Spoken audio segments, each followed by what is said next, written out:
Assalamualaikum warahmatullahi wabarakatuh.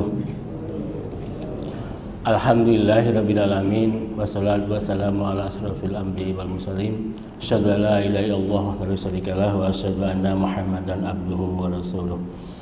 Hadirin jamaah salat subuh yang dirahmati Allah Subhanahu wa taala.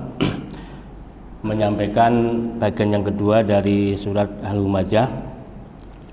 Setelah Allah Subhanahu wa taala mengecam orang-orang yang suka mencela, suka menfitnah.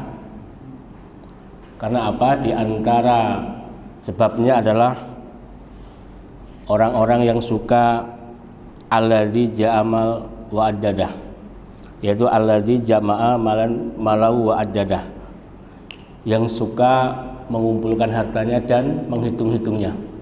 Malan di sini berarti adalah suka menghitung-hitungnya, dan dia mengakibatkan kebakhilan dan mengakibatkan kesombongan.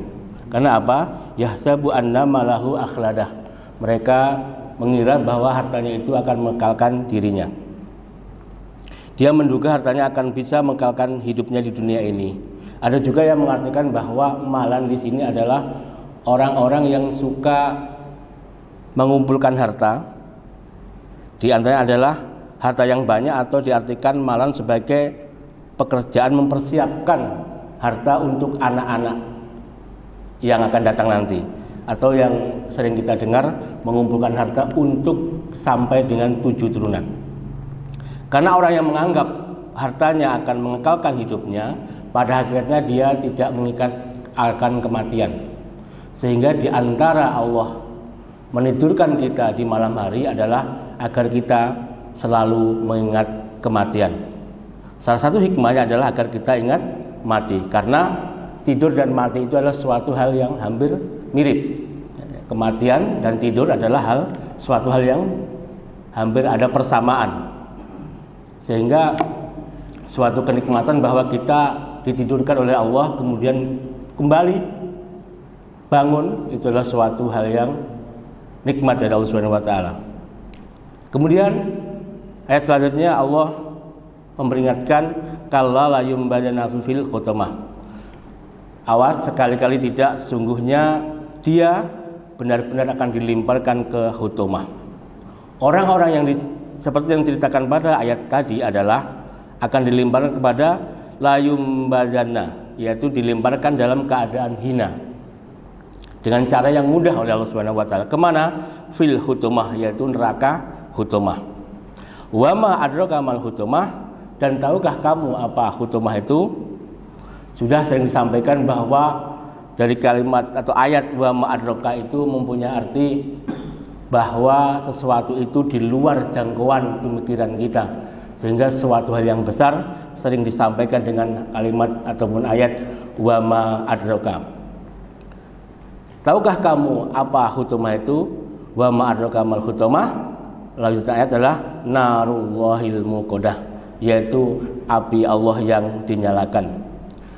Allah Subhanahu wa taala mengatakan narullah, apinya Allah. Jadi bukan api manusia seperti yang kita lihat sekarang ini. Karena apa? Karena kalau api manusia masih ada ukurannya, masih ada derajatnya, tapi ini adalah narullah, berbentuk kalimat penyandaran kepada Allah. Yang disandarkan adalah narun, sedangkan Allah sebagai yang disandarkan.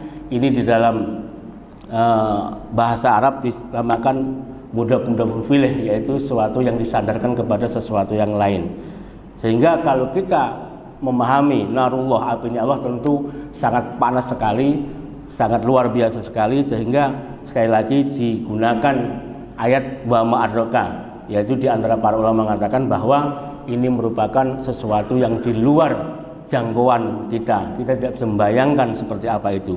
Sehingga ada riwayat mengatakan bahwa narullah ini suatu api yang dipanaskan 1000 tahun di neraka untuk orang-orang yang suka mencela, suka membuat hoax, suka memfitnah.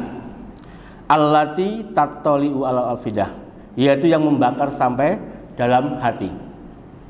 Afidah itu jamak dari fuad, yaitu artinya hati. Hati itu bukan liver apa yang kita di dunia misalkan, tapi merupakan yang berfungsi memahami ataupun menerima sesuatu bisa merasakan sesuatu, atau di kalangan ulama dikatakan sebagai kolbu. Jadi orang yang mengumpat, orang yang mencela, sombong, kesombongan itu bersumber dari hati. Nah, ini yang akan dibakar dari sumber penyakitnya, sehingga api itu naik mencapai ke hatinya. Allati tattali'u alal afidah.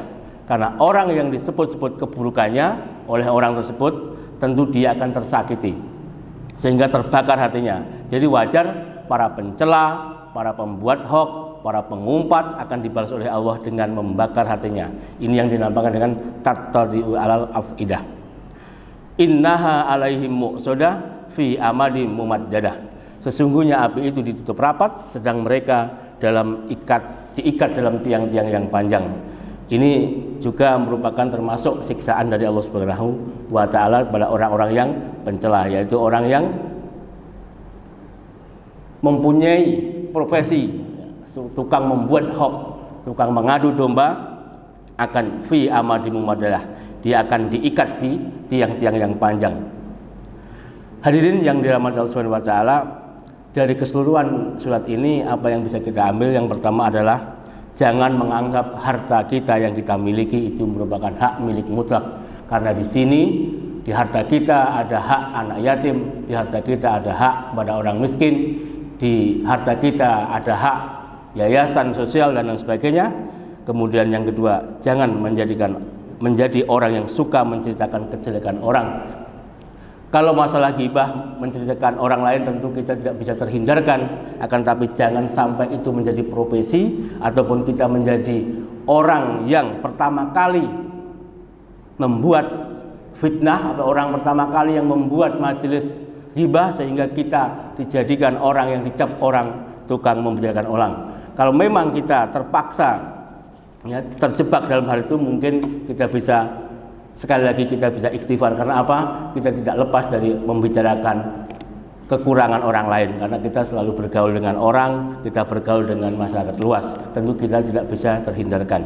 Kemudian di antara salah satu kebaikan kita sebagai orang Islam dalam beragama adalah meninggalkan sesuatu yang bukan urusan kita, meninggalkan sesuatu yang tidak berguna bagi kita. Kenapa kita selalu mengurusi orang lain? Kenapa selalu kita yang bukan urusan kita selalu mencelanya? Kemudian yang selanjutnya adalah pesan-pesan ada di surat ini, jangan mengejek, jangan menghina secara langsung pada orang tentang kekurangannya. Lebih dari saudara kita secara muslim, baik secara kita menunjukkan gerakan fisiknya yang kurang, ataupun kita membicarakan keburukannya. Ini sekali lagi kita hindari semaksimal mungkin. Kemudian yang terakhir adalah siksa setimpal dengan dosa. Jangan merasa bahwa siksa yang diancamkan oleh Allah itu Allah kejam atau Allah durhaka, akan tapi ini merupakan apa yang kita tanam, tentu itulah yang kita tuai. Inilah pesan-pesan yang ada di surat Al-Humazah ini. Sekali lagi semoga kita bisa menghindari, jangan sampai kita menjadi orang yang suka memfitnah, orang membuat hoax, atau kita bagian dari kelompok-kelompok orang yang membuat berita-berita yang tidak benar sehingga merugikan saudara kita sendiri. Jamaah yang dirahmati Allah, demikianlah sedikit dari pesan dan kesan dari surat Al-Humazah. Semoga bermanfaat. Insyaallah Kamis depan akan kami sampaikan pada surat yang selanjutnya. Mohon maaf atas segala kurang dalam penyampaian. Bila taufiq wal hidayah. Wassalamualaikum warahmatullahi wabarakatuh.